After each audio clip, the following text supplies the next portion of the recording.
והיו חיי שרה 100 שנה ו20 שנה ו7 שנים. שני חיי שרה. And this is the life of Sarah. The life of Sarah. And what happens in this Parsha called the life of Sarah? Sarah dies at the beginning. And that's it. Finished. So we've got to understand what's going on. This is what Rabbi Natan says. Likutei Halachos. זה שדרשו רבותינו זיכרונם לברכה, בס 100 כבס 20, ובס 20 כבס 7. Rashi brings, because it says a funny thing. It says that she was 100 years, 20 years, 7 years. It doesn't say she was 127 years old. It says she was 100 years, 20 years, 7 years. And it says she was at 100 like she was at 20. And she was at 20 like she was at 7. And they speak it out. They say, really? And this is an amazing thing, but, oh, you're all over 20? No. How old are you? Okay, you've got to be careful about what I'm about to say. Up until 20, your averas are very serious. But they don't really count. They do count, obviously, because they make an impression on your soul.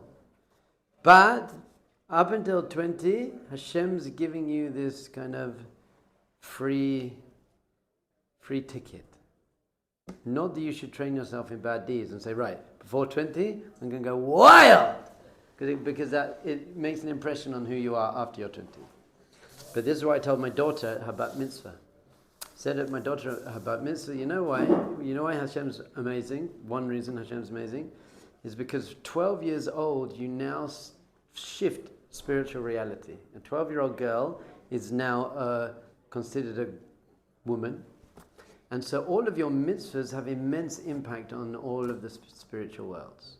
And you're drawing down immense light into your neshama. And everything becomes real. And you become part of the Jewish people fully in terms of you're going to influence and affect the whole of the universe.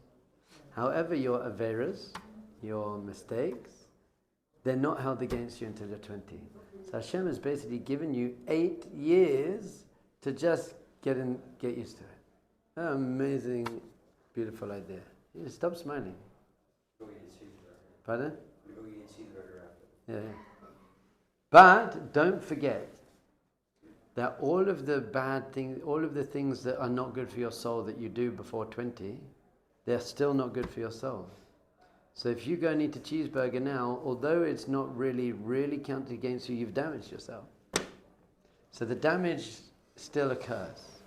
But in some way it's not, there's no, I don't know exactly what's going on there. Anyway, so she was at 100 like she was at 20 means that at 20 you're still considered completely free of sin. So at 100, completely free of sin, she didn't do anything wrong.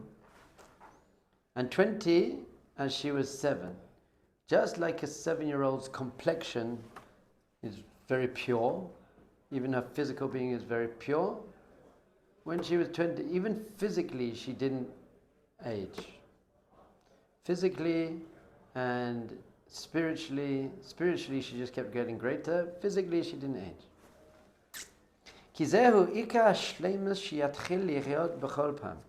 But Rabbi Nassan says, based on Rabbi Nachman, that what it's teaching when you say it's 127, that the foundation of perfection and spiritual avoda is to be able to start again. Just keep going again and again and again.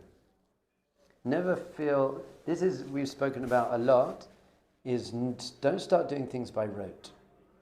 You're putting on tefillin every day. How are you going to keep that real and alive and vitality? You have to put your right shoe on first and then your left shoe. Do you do that every morning? Is that an amazing occasion for you? Like, wow.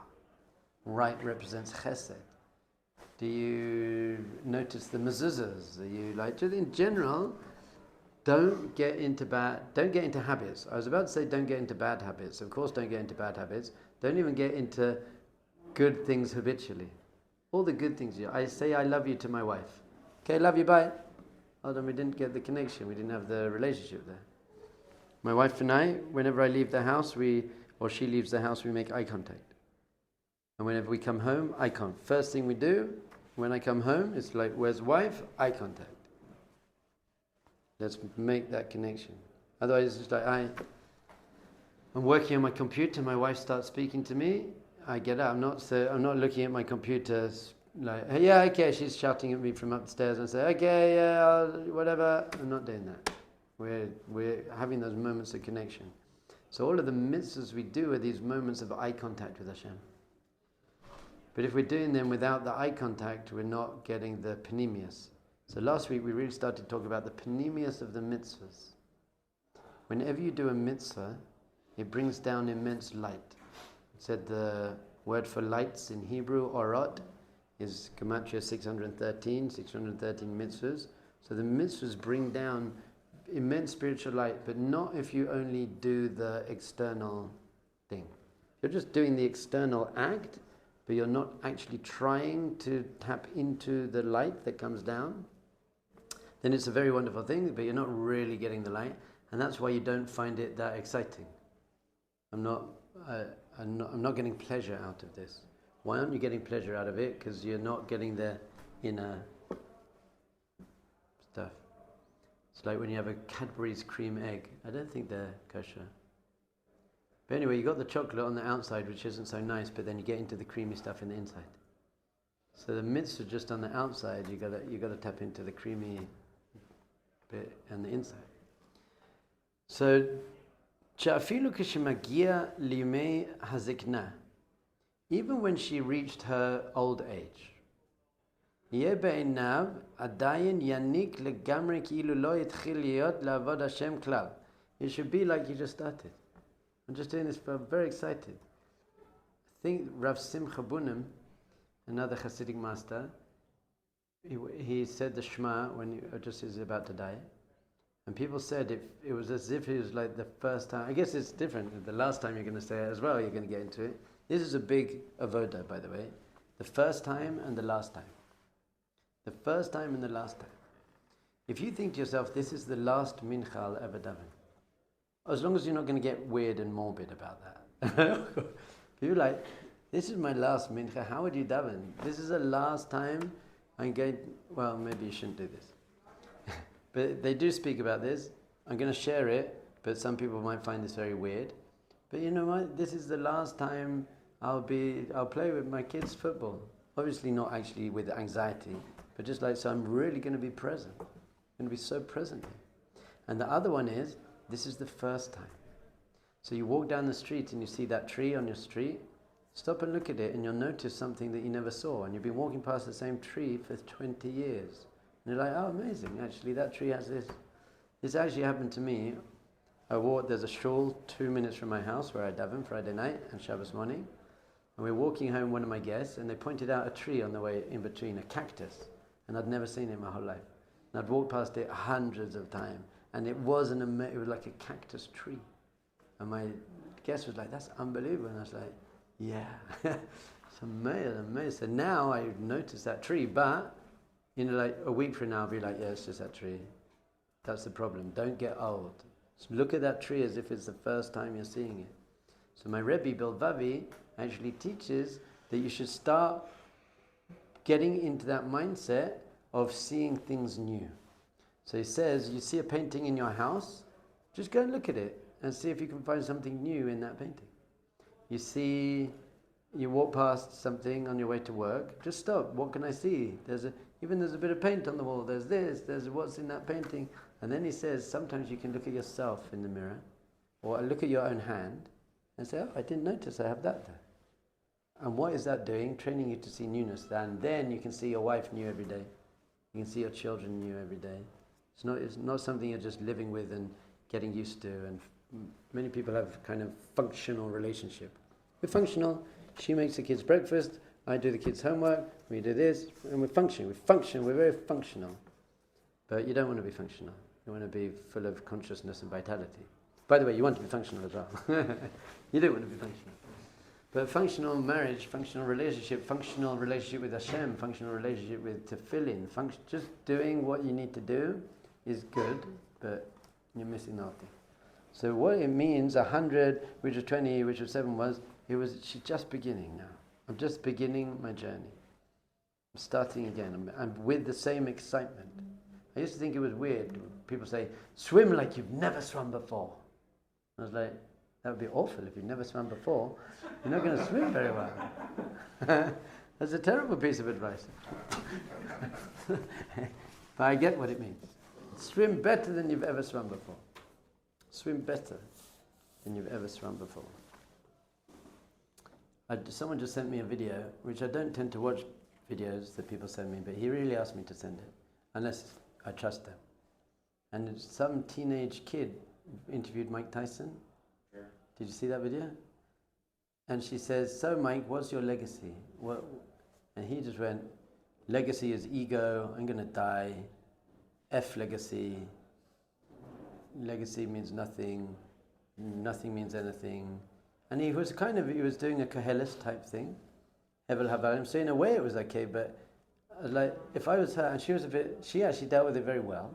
She said, thank you, I've never heard someone share it like that before. Mike, this little girl. I felt so sorry for her. I thought he could have been a bit nicer. But I would have said to her, no, legacy isn't about you, Mike. It's about the impact that you left in the world. What positive impact do you want to leave on the world around you, Mike? I'm like, well, it's like seems a bit egotistical to be like, it's all egotistical. So it's like, I felt really bad for her.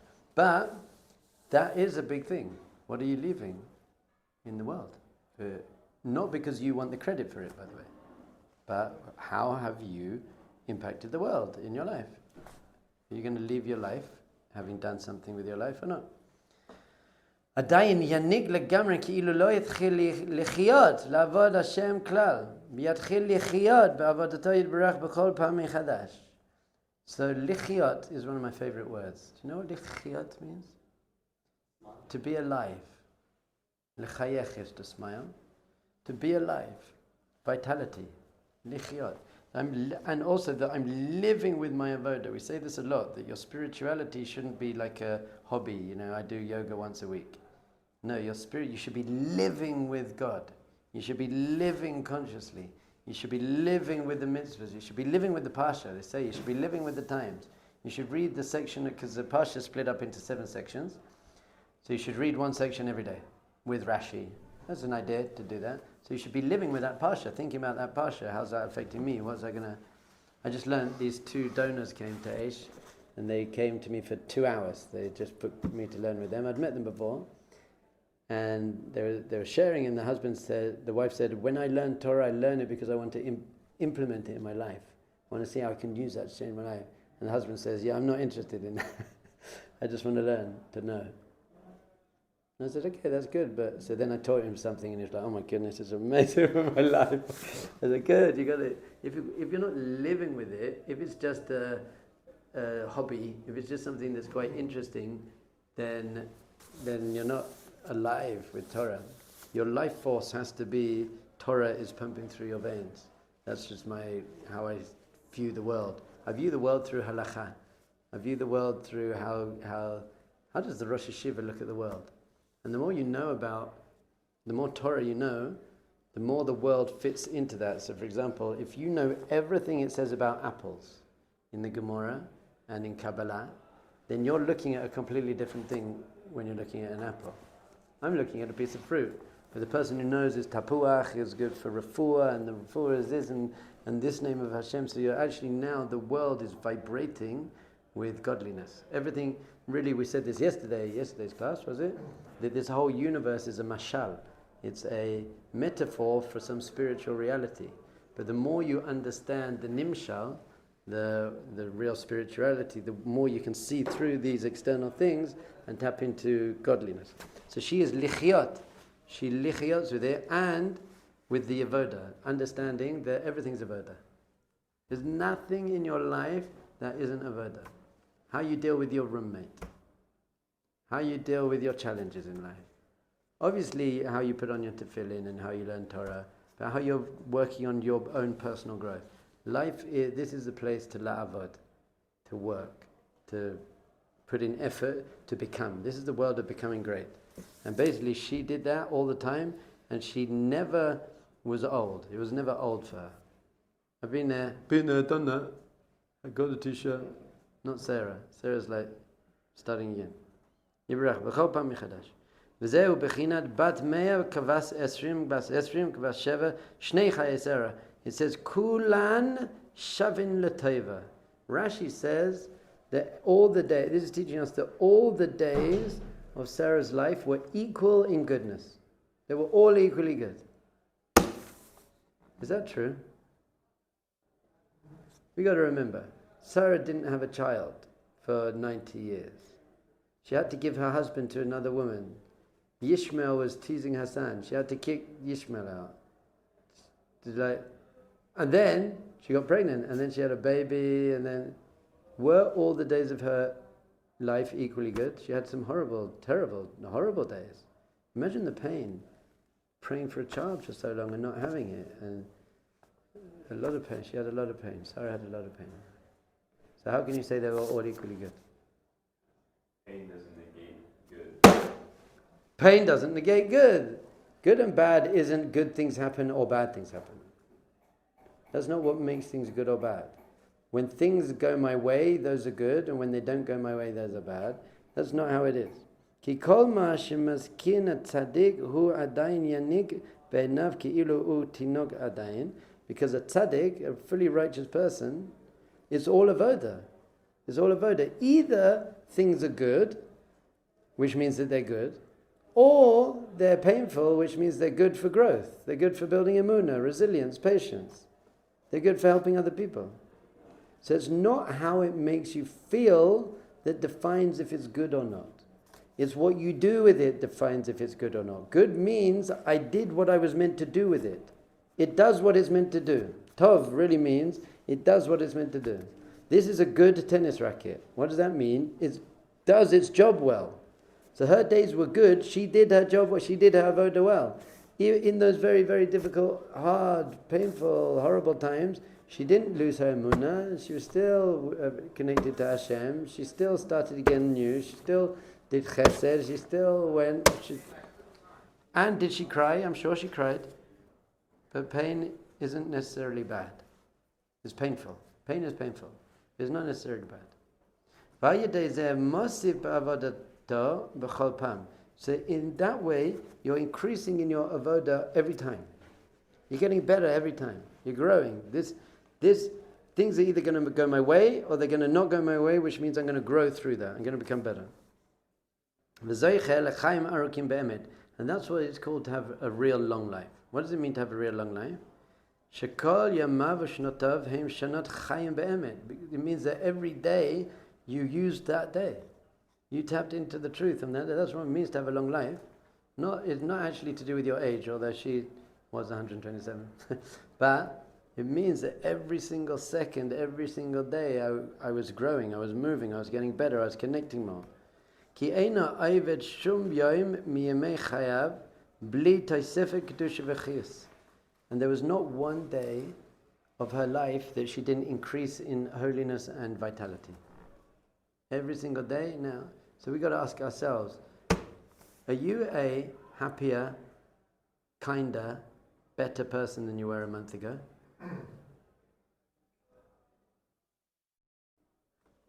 Very important question to ask yourself. Are you a kinder and happier person? Are you a kinder, better, happier person than you were a month ago? And in a month from now, are you going to be a kinder, happier person than you are now? Well, it depends on you, really. That's why it's so good. Depends on you. If you work on it and you're conscious of it, remember we said there are the 4 things of achieving anything.